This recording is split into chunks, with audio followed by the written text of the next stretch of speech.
Saxon Advanced Mathematics, Lesson 34. Gracie is happily lying by my feet and chewing on a rawhide bone. And I'm here to tell you about 3 different topics in this lesson. All are fairly short and sweet, and I think you will enjoy this lesson. The first one is an operation called summation, and we're going to talk about the notation that we use. Basically, this is an operation that we often use in statistics when we're adding up a series of related numbers. You'll see that in just a minute. It involves literally adding, you guys, so it's kind of fun. The basis of the notation is this big thing, which is the Greek letter sigma. Sigma stands for S, which is the first letter in sum, so that's how they came up with it, right? If they use the same alphabet as us, this would be a big S. But it's a fun shape to draw. It's pronounced sigma.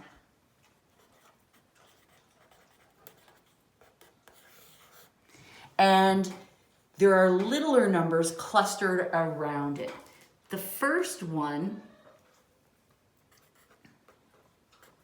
this is called the variable of summation. That sounds hard, but it's not. Let me just write everything down and then you'll see how this works. Variable of summation. That means that's the letter we're going to be paying attention to. This number next to it is the least value. That's the lowest number in the calculation. Up on top will be another number, and that is, I'll write that over this way. That is going to be the greatest value in this string of numbers we're going to add together. And then written in the middle of the sigma is what we call a typical element. It's like the function. It's the expression that we're using. That's technically called the typical element. So, in the problems, you will be given all this information, right? Big sigma letter, a letter equals some number. That's where you start. You plug it into this. Well, I'll show you in the example. And then you keep going until you get to y equals 4. So you start with y equals 1, you go up to y equals 4, and for each integer, you do that calculation, and then you add all your answers together. So it would look like this. Our least value is 1, so we would start with, we'd plug the 1 into this, and we'd get 1 squared. Then we'd add to it 2 squared. Then we'd add to it 3 squared. Whoops, that should be on the outside. And then our last value is the greatest value, 4 squared. Okay, so what I did was I made buckets for the y, put that square on there, that came from this. Then I started with y equals 1, and I knew I had to keep going till I got to y equals 4. And we used just the whole number, so 1, 2, 3, 4. Can you use negative numbers in a summation? You can. I'm just quickly glancing at our examples today. John doesn't seem to do that, which kind of makes sense because this is normally in statistics and we don't always have as many negative numbers in statistics, but it would work just fine to have a negative number in there. And so then the last step in a summation problem is we simplify this and add them together. So 1 squared is 1 plus 4 plus 9 plus 16, and then we add all those together. That's 10 and that's 20, so the final answer would be 30. I mean, that's cute, right? That's not scary or hard.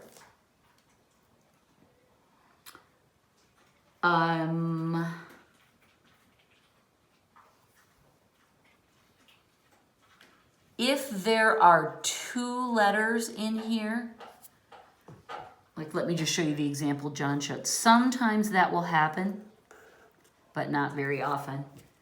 If we said we'll start with I equals to 2 and we'll go up to 5, and our typical element is I to the k, then what that means is go ahead and put the numbers in for the I, but the k, we don't know what to do with that. So we would write 2k plus 3k plus 4k and then we'd stop at 5K because that's the greatest element. So we're plugging in this value for I. That's why it's important that we have a letter here, right? Because in this case, if we just had the number, we wouldn't know if it went in the place of the I or the K.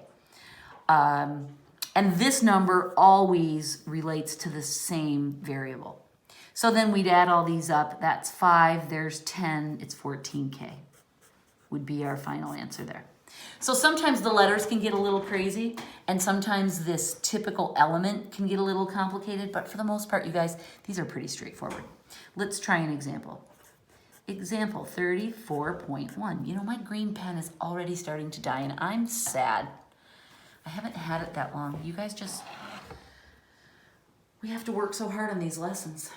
Okay, the most fun part of these is writing that nice little sigma every time. I enjoy it so much.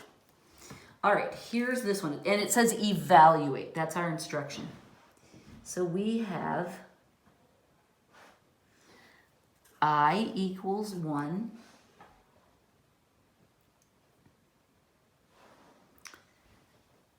Five, 3. Now, this looks weird because we're told to put 1 in for the place of I, but there's no I in that element, that function, if you will.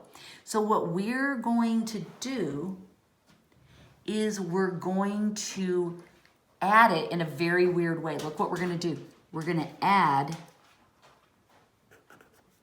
3 times I to the 0 power. Anything raised to the 0 power is 1. So as we change this, we're not causing any problems, right? Because I to the 0 equals 1. And we can multiply by 1 and we're good. But now it gives us a place to plug in and we can go ahead and work on this function. So using this, it'll be 3 times 1 to the 0 plus 3 times 2 to the 0 plus 3 times 3 to the 0 plus 3 times 4 to the 0. Oh my gosh, I'm running out of room. Plus 3 times 5 to the 0. Pretend that's all straight. I'll bump up a little. Okay, so by adjusting this ever so slightly so that we have an I variable, it gave us a place to put that range of values in. But look what's going to happen. All of these raised to the 0 power numbers are all going to just go to 1, right? So we can just cross them all off. And we just have 3 plus 3 plus 3 plus 3 plus 3, and that is 5 3s, and so our final answer is 15. Good to remember these. That's a fun little trick that is easy to forget. But if the variable is not in the function, then we have to add it, and we do that by adding it to the 0 power. Okay, let's try one that isn't sneaky as can be. Example 34.2, evaluate. Gracie finished her bone, and I bet you $5 she's going to want to go outside and get a drink of water. She drinks water like such a madwoman that we can't have any bowls of water in the house. She literally drinks so much that then her lips and her mouth is just streaming with water. And if she has water in the house, then the whole house becomes a swamp. So she only drinks outside, which is a pain. Okay, the variable of summation is x, fancy name. We're going to start with 1, we're going to go up to 4, and we're just going to take this variable and we're going to multiply it by 2. So that's going to be equal to 2 times 1 plus 2 times 2 plus 2 times 3 plus 2 times 4. Cute, right? 1 to 4, plug it in for the x. 2 plus 4 plus 6 plus 8. There's 10 and there's 10, so our total is 20. Right? Yay, that's the right answer. I have not been smiley facing. 15 was correct. 14K was correct. 30 was correct. These are 2 of those cheater problems where John did not actually call those examples, but they really were. Sometimes he sneaks them past us. 34.3. We have 2 more of these and then we move on to a different topic.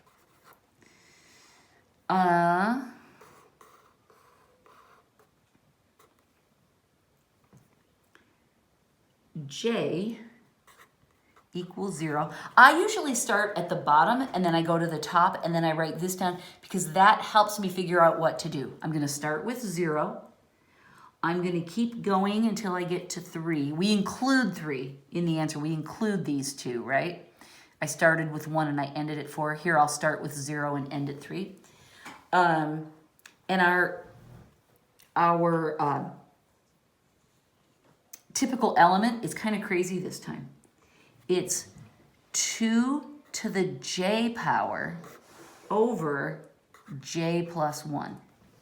Now, a fair question to ask is, what kind of calculation would you be doing that you would want to do that? I don't have an answer for you. We're just assuming that John's got a really good reason that he wants to combine numbers in this way. But to us, there's no logical answer. So here we go. For 0, so we just plug 0 in wherever there's a j, right? Then we're going to add. We're always adding. Now we'll do it with a 1. 2 to the first power over 1 plus 1 plus 2 to the second power over 2 plus 2. I'm squeezing to make them fit. That always happens with summation, you guys. They always threaten to run off the page, so just have fun with that. 3 plus 1. Oh, I did this wrong. This should be 2 plus 1. Okay? Plus 1s, and then the powers are going up. All right, so we're going to simplify now. 2 to the 0 power is 1 over 1, plus 2 to the first power is 2 over 2, plus 4 over 3, plus, let's see, that would be 9 over 4, right? Huh. All right.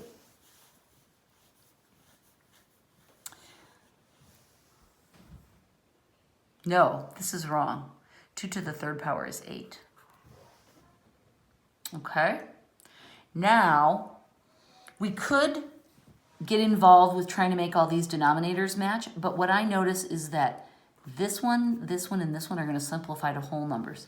This is 1 plus 2 plus, oh no, it's 1 plus 1. This one's 2. There. And then this is 4/3. So I'm going to say, okay, 1, 2, 3, 4, 5 and 1/3, right? Because 1, 2, 3, 4 plus 1 more, and then there will be 1/3 left over. So that's 5 and 1/3. But you know how I feel about mixed numbers. I hate them. So I'm going to convert that to an improper fraction. So that is my final answer. And I could have done that by giving all these a denominator of 3. This is just an alternative way to get to the same answer. All right, one more. And I'm going to jump up here and I'm going to use a little of this space. I will do this and this and this. So he minds his own business. Ready? Here we go. Summation y equals 4. We're going to end at 6. Okay, so just 3 elements, 4, 5, and 6. And our typical element is 1 over y. All right, I'll write them down here this time. So that's going to equal 1 over 4 plus 1 over 5 plus 1 over 6. All right, so what we're trying to figure out now is how do we add these? Matching denominators. I can find my least common multiple by taking the prime numbers for each of these and creating the least common multiple that way. 4 is going to be 2 times 2. 5 is 5. I'm writing down the prime factors of each one. 6 is 3 times 2. I've already got a 2, so I'm just going to go 3. So this string of factors represents the prime factor of each denominator combined, and I'm going to multiply them. I'm going to multiply together those two for 10 and these two for 6, and that tells me that my least common multiple is 60. Now I have to multiply top and bottom by whatever it takes so that everybody ends up at 60, right? So this 4 is what? That's going to be 15, right? 15 times 4 equals 60. So I'll multiply that one by 15 over 15. You probably can't see that because it's so pale. 5 I need to multiply by 12 over 12. And 6 I need to multiply by 10 over 10. And another way to do this is I know that I take the denominator I have, I find its prime factors, and then the other 2 represent what I need to multiply by, right? 4 is 2 times 2, so that I've already got that. That means I need these 2, 15.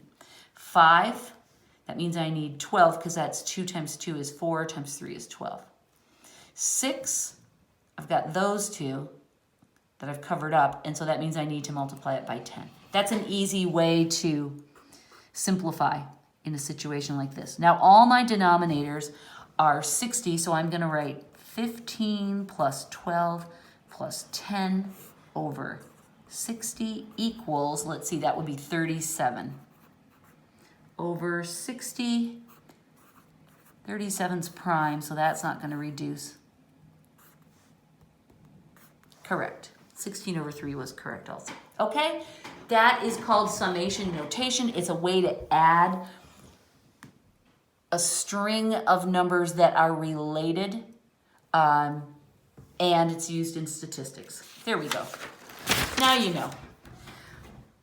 Do you remember when all through your childhood you were told how to do averages, and then somewhere, probably fairly recently, you were told that sometimes when we calculate an average, we call it the mean, but the average is the same thing as mean, it just has 2 different names? That is the similar sin of our next problem. Linear regression is simply taking experimental data points and finding a line. And we did a ton of this last year. And by a line, I mean a y equals mx plus b kind of line. We did a ton of these last year, and we just didn't use this expression. We're just using this now as a fancy name for finding a line. Now, Vivian and Laura, I didn't work with you last year, but I bet you were annoyed by this problem as much as Jayla was. And I don't blame you because these problems were annoying. I'm going to show you a picture in just a minute, but I want to remind you that this calculation is extremely useful in the physical sciences and the social sciences. It's very, very useful when we're doing an experiment with 2 variables in it, and we want to conduct the experiment multiple times and see if there's a strong correlation between the 2 items, the way we suspect that there are. And so what we do is we run an experiment multiple times and we graph our results, and then we look to see if all of those data points would suggest that there is a line that runs through it. That process is called linear regression. Now let me show you, and try not to cry. Okay? You remember, don't you? It's all coming back now. This is our scientist's notebook. Our scientist has done an experiment that involves taking carbon and somehow getting salt as a result. All right, we're not going to get caught up in the science of that. We just know whatever's down here is what he started with, or she, and whatever's up here is what they ended with. We'll assume it's a team of scientists, of men and women, and we'll call them they. Okay, so here is the raw data that they had right before they plotted it. When they had 48 grams of carbon, they ended up with 0.8 grams of salt. 70 carbon, 2.5 salt, and so on, right? So these were the results of the experiment as they recorded them in their lab notes. Then what they did was, and they would have done this on a computer now, So sorry, John, we wouldn't do it by hand anymore. But they would do it by computer, and they would plot these points like so. And it is the custom to make the dot and the circle to show that it's experimental data, okay? That's a very important subtlety in the notation that we want to remember, is that this is what they did in the experiments. Now, what we're trying to do is imagine a line that goes through these data points. It's not going to touch every single one, right? Because they're not in a straight line, but they're kind of close, aren't they? So what we're going to do as the mathematicians analyzing this data, because all the computers are broken, you guys, and we have to do it by hand, we're going to envision a line that cuts roughly down the middle of all of these experimental data points, right? All these experiment results. And then we're going to find the equation of that line and say that line describes the relationship between carbon and salt. So that's what's happened over here, is a mathematician has come along and said, well, actually scientists have to do this too. So the math brain of the science team came along and said, you know, this is a line that I think represents our data points fairly well. And this is not the only line that one could draw, which makes these problems frustrating. But here's what's important about this line and is really, really good. Do you see how it begins right at the corner of 40 and 0? And do you see how it ends up here right at the corner of 160 and 10? That was one smart person that drew that line, because our calculations are so much easier if we begin and end at precise points on the grid. That is so important. Now, we could have run this at a slightly different angle and it would still kind of go through all of these. And that's valid. So scientists wouldn't necessarily all draw the line exactly the same. And what we do now is we would plug these data points into a computer, and the computer would give us the line and calculate the equation of the line for us. And it probably would take the results not just of ours, but also of our experiments, but also compare it to scientists running similar experiments all around the world. My husband works at an institute called Institute for Systems Biology, and they do research on medical concerns, I guess you would say. They're doing COVID experiments. They're trying to find out why some people who get COVID get a very light case of it, and why some people with COVID get a very serious case of it. I think that's their piece of the puzzle. But you think of a medical issue, and they're working on it. So Alzheimer's, cancers, malaria, all kinds of different things. They've got teams of scientists looking at data and running these kinds of numbers. And it's all done on systems, of course, and they can compare it with data from scientists all over the world. So people are not sitting around doing this by hand like we are. All right, so what we're going to do is we're going to take this line and use it to determine the slope and the y-intercept, so we can write a nice little y equals mx plus b equation of this line that scientists would say, okay, we think this is how carbon relates to salt under whatever these conditions are. So all we have to do is remember how to take that kind of information and create a line. The first thing that we want to use is our slope formula. So the first step is to find the slope. And we're going to use our slope formula. Remember, slope is m. M equals y2 minus y1 over x2 minus x1. Okay, that's really cool. We need to remember that. If you don't have that firmly implanted in your brain, stick it in your notebook. But where are we going to get these x's and y's? Oh, right. From the beginning point and the ending point. That's why it's so important that we choose nice, easy ones, or nice, clean ones, right? We want them right at the corner. It's because we don't want to have to try and figure out what's something in the middle of the gray. Ugh, no. We want that nice, crisp beginning and end. So our first point is, what did we say it was? 40, 0. And the point way up at the top is 160 and 10. Yes, and I'll show you again how I got that. 40, 0, and 160 and 10. The fact that our the registers on our different parts of the graph are so different, right? This one's going up by units of 20. This one's going up by units of 1. That's okay. That doesn't matter. Don't worry about that. So now that we have our 2 points, we'll call this one x1 and y1, and we'll call this 2 x2 and y2. It doesn't matter as long as you're consistent with the number for the x and y within each point, right? If this was x1, y2, we'd have a problem. But you can call these the ones or these the twos. That doesn't matter. It'll be fine. Now we're going to plug them in for this. So we'll say m equals, and buckets are very helpful. This problem doesn't have any minuses, but quite often we'll have minuses in our values and the minuses in the formula. It'll wreak havoc unless you're careful. So always use buckets in these. y2 is 10. y1 is 0. x2 is 160. And x1 is 40.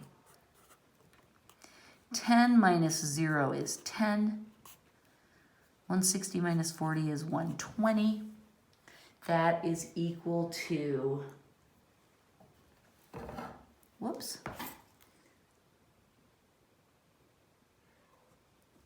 That is equal to 1 over 12, right?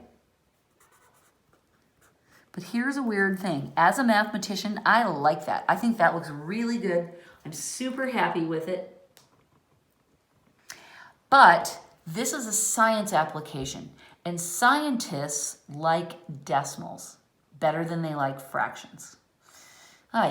So we're going to do a quick division on this. You know what? For something like this, you can use your calculator to do a quick calculation on that. Only to do that final step, and 1 over 12 should get you to 0.083. Okay?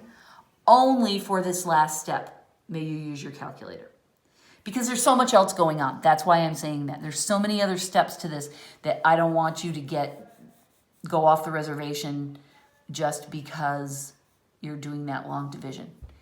And that is a dated expression. It implies that Native Americans are hostile. I take it back. I love Native Americans. I didn't mean it.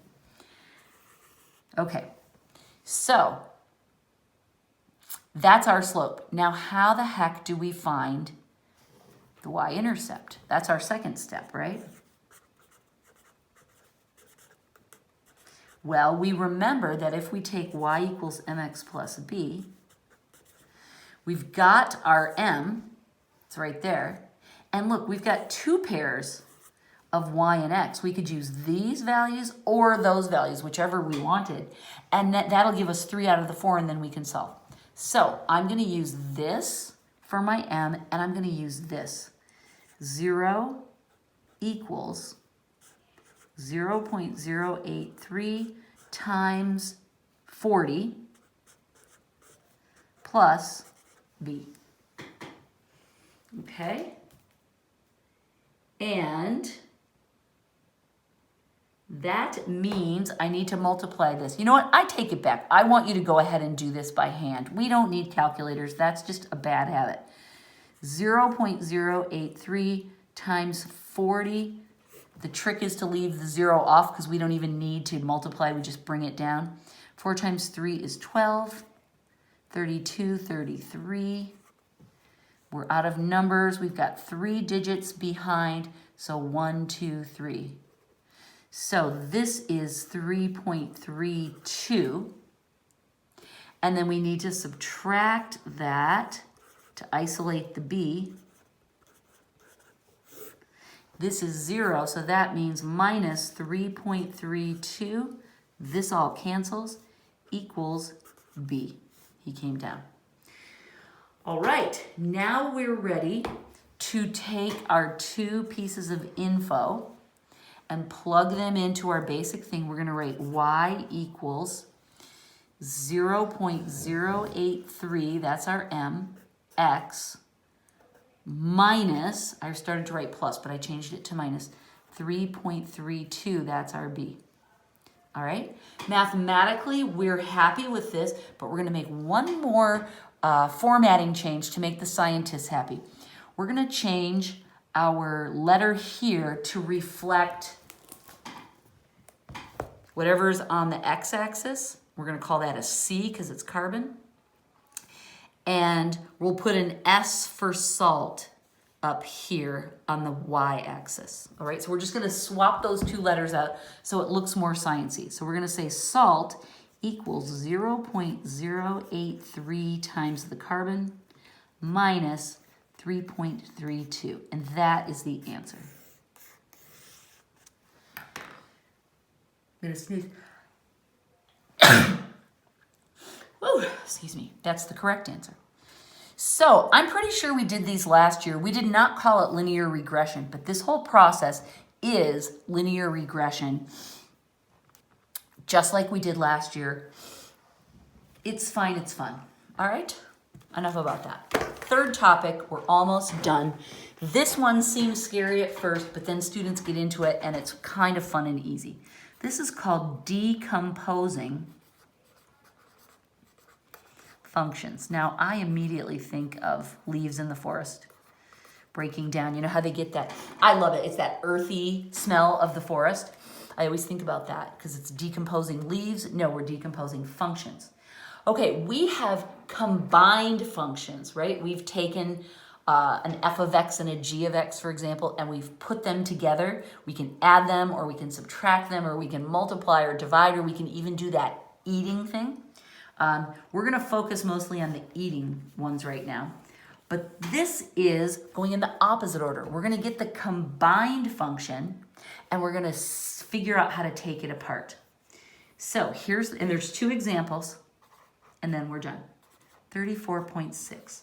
Find two functions, f and g, such that when f eats g of x, it's the square root of x squared plus 1. So what we're doing is we're trying to figure out how could we separate this into two functions. Now, the easiest way is so easy that it's not even fair. So we're going to say, okay, f of x would come first. Let's just say that's x. And then g of x, we would say, is that square root of x squared plus 1.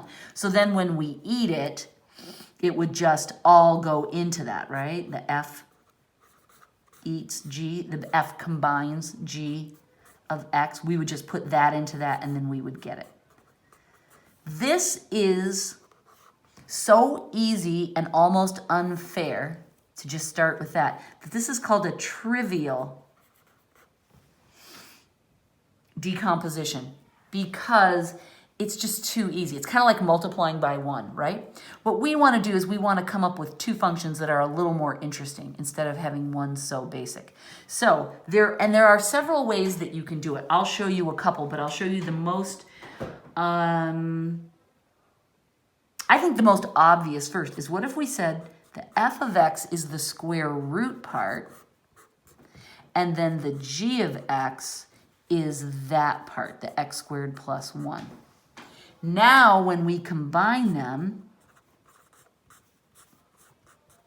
right, we would take the f, and then we would put the g into where the x is in the f. And that would get us. So this is a good solution. We call it a non-trivial solution. That's considered the most obvious. And John usually presents his answers to these by giving you the most obvious one. But if you think a little harder, you can find less obvious ones that are also non-trivial. And people's brains work in different ways, so it's kind of fun to play with these.